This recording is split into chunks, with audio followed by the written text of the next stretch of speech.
Hello, I'm Bartling, and I certainly hope that you and yours are having yourself a sunnier, warmer day.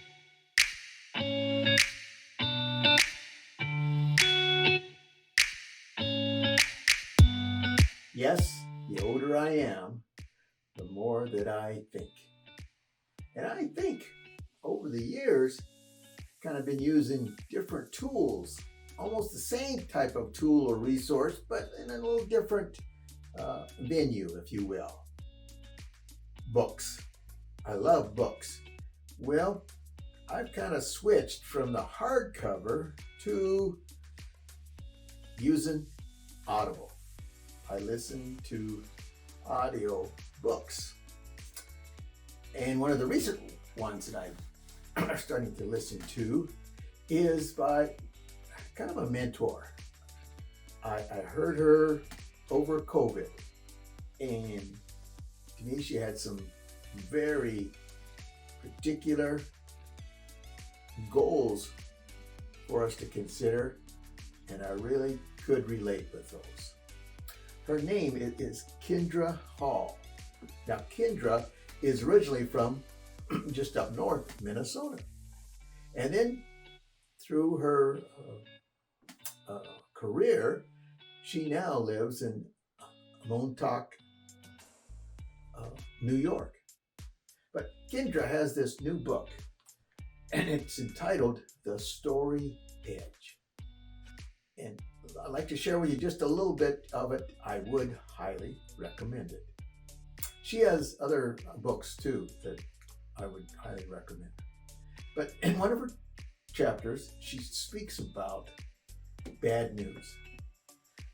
And she presents it kind of this way, that over the years, and who knows kind of how, it got indoctrinated to us that there were certain benchmarks that you had to be at in order to be considered a good leader or a great leader. And they would throw out, they being just the business community, certain buzzwords. Let me share with you some of those buzzwords and see if they don't resonate, that maybe you've heard in different speeches, or maybe, I know I have, used yourself. How about these? Old and new ones. In God we trust, all others bring data. Ducks in a row. Team. Together, everyone achieves more. Quality. Total quality process. In fact, I've got a pin, and it's a picture of a little koala bear. And that little koala bear is hanging on to, I'd show it to you, but it's so small you wouldn't see it probably. That little koala bear is hanging on to the letter T. Koala T. And believe it or not, I went through a bunch of classes to get that pin. Koala T. Synergy. Oh, gotta have synergy, don't we? It's a win-win situation. Onboarding. We gotta all do some onboarding here. How about the stakeholders? I'll circle back and get back to you. I'll circle back if there's more I can share. I tried to do my best to convey to all of you. I'll have to check on that specific piece, and we'll circle back with you directly. But I'll have to circle back with you on it. I will have to circle back on that one. I hate to disappoint you, but I will have to circle back with you on that as well. Don't go down that rabbit hole. Don't bring me data, bring me the metrics. Don't forget to take advantage of the low-hanging fruit. Do not know what you do not know. Let's do a deep dive. Oh, that's not in my wheelhouse. I need to touch base with you. We gotta have diversity. And how are the optics looking? Well, let me run it up the flagpole. It's not in my bandwidth. We need to take a holistic approach. And there's a couple C ones that are really seem to be on the forefront there. Hardly you can not watch a webinar or something on leadership that you don't hear, oh, we need clear communication and we have to collaboration. As I said, it's just maybe this fast pace of business that has us thinking that those buzzwords and the two particular C words I mentioned, that's keystone and foundational for a leader. Well, maybe it is. But, there is, and I'll explain, there is one thing that no other species on Earth can do, where they can do some of the other, including the two C's. Let me give an example here of that communication and collaboration that we think so much that makes us great because we're good at it, or our team's good at it. I'm sorry, those two things, communication and collaboration, doesn't necessarily by any means make us great. Many species use communication and collaboration for survival. And it's more than just random grunts and snorts that goes on. Did you know that dolphins, you probably know, that dolphins communicate kind of like with a whistle that you hear. Years ago, there was a show called Flipper. Flipper would communicate all the time. Well, did you know this? That they have observed that dolphins speak with a dialect.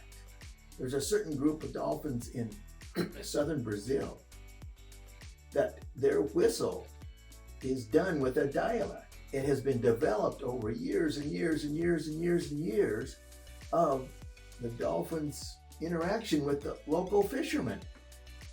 And they do communicate with each other with a dialect. Communication. The mammals, the dolphins are doing. As I said, communication is important. Don't get me wrong there, okay? But is that such a unique gift for us humans to boast about? Where almost all species do. From bees to ants, they're communicating. Collaboration. Teams need to have that, right? Your team needs it. Your ability to do that, or to nourish others to do that. But nature again shows us that this is not unique. So again, two foundational stones that you continually hear about. C words, communication and collaboration. Good Lord, through Mother Nature is showing us that it's not that unique to us humans. There are some cockatoos in Australia. They're silver yellow headed cockatoos, and they collaborate together, and they're doing that to outfox the humans, to get into the humans' trash bins. And the humans, of course, are coming up with all kinds of things to try to outfox those cockatoos. But again, in observations, they've been scientifically been able to observe time and time again that the cockatoos are actually collaborating and working as a team to get that flap open. From prying things open to some moving to the left, some moving to the right. And get this, folks, they share that information with other cockatoos in the area, so that the whole neighborhood of cockatoos are taking on the wise humans. Collaboration. So congratulations if you do it, but it will not set you apart from other species, including birds. here's where we've been, again, led astray. Decades ago, someone, somewhere, added those buzzwords and included communication and collaboration.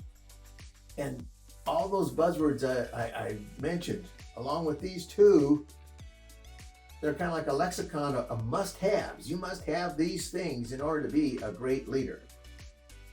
The so-called silver bullets to excellence. Yet, not one of those set us apart any better than who Noah loaded on his cruise ship those many, many years ago. So what is not taught and what is not stressed as being essential and overlooked is one of the original human codes that made us dominant, the dominant creature that the good Lord intended for us to be. Can you guess what it is? Storytelling. Storytelling. So many things that we can get across to each other by storytelling. Think just for a minute. Think of some good communicators and how they tell you stories. Now, I joined this industry 50 plus years ago. This month, I graduated in April. The school I went to had a trimester, so it would get out early. Typically, college graduates would get out in May. So I was able to get a jump. Everybody was on jobs. Now, our counselor at college stressed to us, take all the interviews that you can, even those jobs that you have no inkling that you're going to take. Take all those interviews. You need to practice, practice, practice. And so I hired a headhunter. Now, this headhunter was located in the Security Bank building, which was in Sioux City, Iowa, on Pierce Street. And I was on the elevator coming down. Now, I was much like I am right now, indeed, in my suit. And this young man, Mr. Gary Nash-Linas, also in a suit, he said to me, I bet you were upstairs doing a interview for a job, honey. I didn't have anything in my hands to give a clue. And I said, yes, I was. He says, have you got some time for a coffee? I'd like to speak to you about an opportunity. So we went over to Bishop's, about a block away, had some coffee, and then I went with him back to the Security Bank building. On another floor was an insurance company. I actually did an interview that day with a Mr. Joe Gage and another manager there, Skip Ritchie. And they spent maybe an hour with me and arranged for me to come back and take a test. And after taking the test, they wanted to speak to me further about a job there. And again, my counselor had stressed to us that with all that practice, we can start to see particular interviews where we wanted to look at them as being careers and not just jobs. And one of my mileposts was I wanted to work for a major insurance company. I wanted to be able to grow, and I wanted to be mobile and move throughout the United States. As part of the interview and my scoring in this was such that they wanted to make an offer to me, but I first had to take a physical exam. And earlier in my life's path, in sports, it was found that I had a heart murmur. And so I would have to take kind of a little more detailed physical in order to play sports every year, it seemed like. And then as the time being in the 60s, I got drafted for military. had a low lottery number. And in taking that physical, it was brought up again and found that I had a heart murmur. So I was then not eligible for the draft. Well, this had come up, and so I did have to take a physical.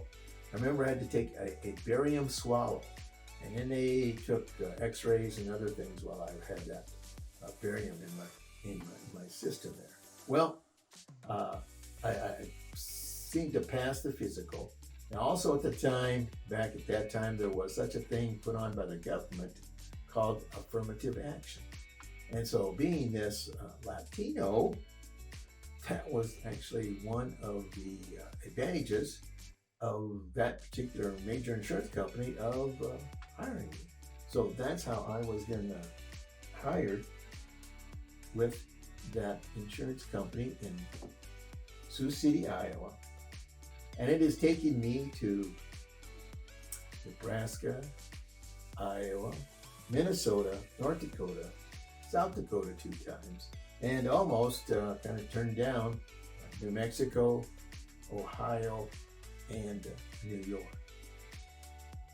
And over that time period, folks, I have met some wonderful, wonderful people. I was doing some checking here. I belong to the local NAFA chapter, National Association of Insurance Financial Advisors, and I was looking at their list of presidents. And this list went all the way down back to 1931. 1931. And of those presidents that were listed, 33 of them I had known, communicated with, collaborated with, and was able to hear their stories. The oldest one was a gentleman named George Lucas, and I got the opportunity to meet Mr. Lucas. Storytelling. It's been lying there dormant for all of us. It's within you. Have you been using it? Why? Why not? Tell a story. Ask someone to tell their story and listen and kind of lean forward when they're telling you their story. Remember this: blessed are they who ease the pain of misfortune, for they shall be called insurance agents. You take care and have that Sunnier-Warmer day. I'm rooting for you. I want to hear your story because we're in this together. Take care.